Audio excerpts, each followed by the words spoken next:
Ba't ka na kasi mangot, Andrew? Second place nga kayo. Kasi I'm a loser. Loser? Second place nga kayo. Alam mo ako, hindi pa nga nakatanggap ng kahit na isang ribbon sa buong buhay ko. Kung ako sa'yo, papa-photocopy ko yan. Tapos ipapaskill ko sa lahat ng ref sa bahay. Lalagay ko dun. Ano ka, preschool, ahiya?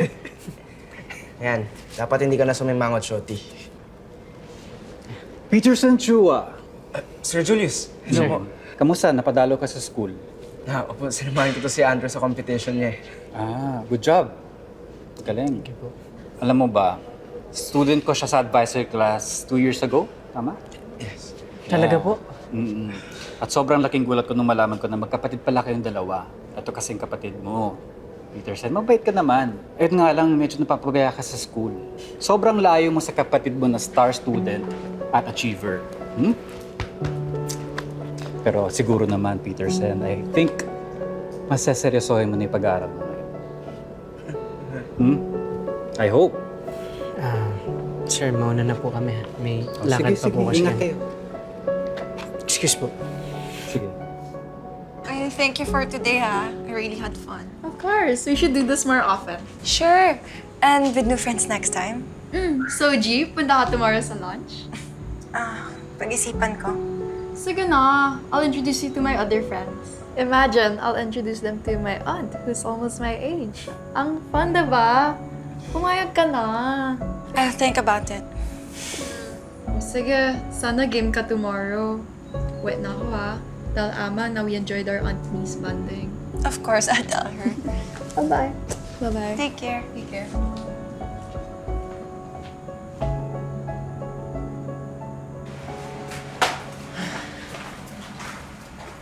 Anong problema mo?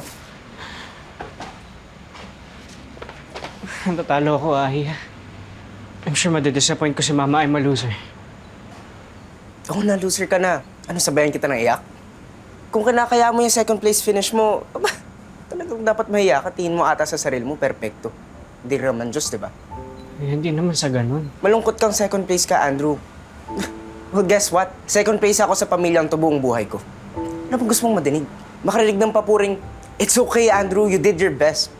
And you're still way better than your Aya. You're still way better than me. Ano yun naman gusto mong madinig, di ba? Hindi ba? Kaya hindi ko gusto pag kino-compare nila tayong dalawa. Sabihin mo yun kay Mama. Sabihin mo rin yan sa sarili mo. Tignan mo kung maniniwala ka.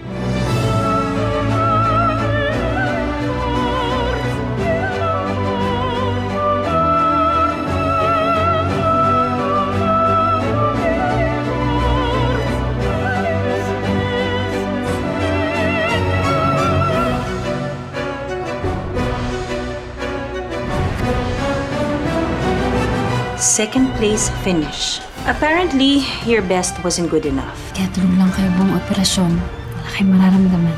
Ano? So, pupunta ba tayo? Or pupunta tayo? Or maging sunod-sunurad ka lang sa mga gusto ni Violet? Adi Iris, I'd like you to meet Kenneth. Kenneth Chan. Hindi ka ba nahihiya sa ginagawa ng mga taong yan sa pamilya natin? Mas nakakahiya yung pag-ieskandalo mo dyan. Who is she? She's a devil in human form.